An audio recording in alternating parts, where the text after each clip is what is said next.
नमस्कार बंधुरा एसएस दास किचेने आमी सुमिता आज निये एसेछि नतून एकटा रेसिपि। आजकेर रेसिपि पेपर प्लास्टिक चाटनी।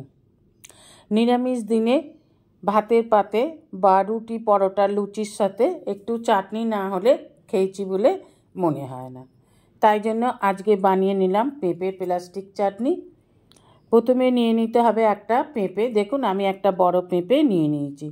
पेঁপেটার খোসা ছাড়িয়ে এইভাবে পাতলা পাতলা করে ছোট ছোট করে কেটে নিতে হবে।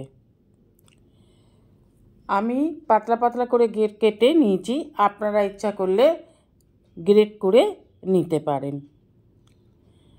এইভাবে পেঁপেটাকে ছোট ছোট করে কেটে ভালো করে ধুয়ে জল ঝরিয়ে নিলাম। এবার ওভেনে একটা কড়া বসিয়ে দেব, দিয়ে দেব 1 চামচ ঘি। যেহেতু যে কোনো উপোসের দিনে বা যে কোনো নিরামিষের দিনে এই রেসিপিটা খাওয়ার জন্য বানানো, তাই আমি এখানে ঘি ব্যবহারই করলাম। আপনারা সরষের তেল বা সাদা তেল দিয়েও ভেজে নেবেন কাজু কিশমিশগুলোকে।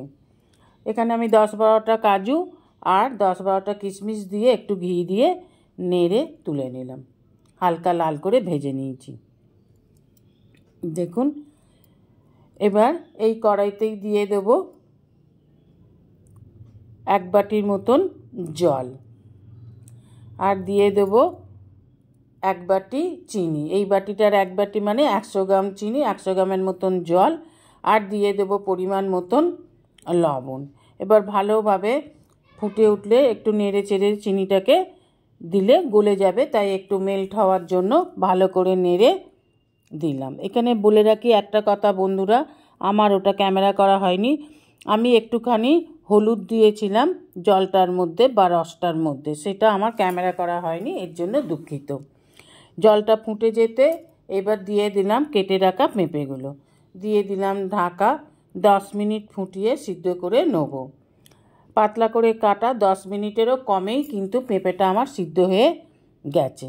এবার ভালোভাবে নেড়ে চেড়ে নিতে হবে। একটু দিয়ে দেবো একটু আদা বাটা। পেঁপের চাটনিতে একটু আদা বাটা দিলে পেঁপের যে একটা গন্ধ আছে সেই গন্ধটা চেপে যায়। অনেকে আমরা পেঁপের গন্ধের জন্যও খাই না, আদা বাটা দিলে খুব সুন্দর একটা গন্ধ ছাড়ে।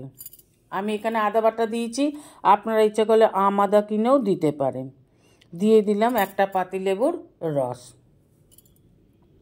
এবার ভালোভাবে নেড়ে চেড়ে দিয়ে দেবো কাজু কিশমিশ, যেটা আগে ভেজে রেখেছিলাম সেই ভাজাটা এখানে দিয়ে দিলাম। এবার নেড়ে চেড়ে নামে নিলেই তৈরি পেঁপের প্লাস্টিক চাটনি। এবার ভাতের শেষ পাতে পেঁপের এই প্লাস্টিক চাটনি খান, অথবা রুটি পরোটা লুচির সাথেও এই পেঁপের প্লাস্টিক চাটনি আপনি পরিবেশন করতে পারেন। আপনার অমূল্য সময় দিয়ে ভিডিওটি সম্পূর্ণ দেখার জন্য আপনাকে অসংখ্য অসংখ্য ধন্যবাদ। রেসিপিটা ভালো লাগলে অবশ্যই একটা লাইক, কমেন্ট, সাবস্ক্রাইব করার অনুরোধ রইল। পাশে থাকা বেল আইকনটিতে ক্লিক করে দেবেন নিউ ভিডিওর আপডেট যাতে সবার আগে আপনার কাছেই পৌঁছে যায়। নমস্কার, আজ এই পর্যন্তই। আবার দেখা হবে নতুন একটা রেসিপির সাথে নতুন একটা দিনে। ভালো থাকবেন, সুস্থ থাকবেন, সঙ্গে থাকবেন। নমস্কার।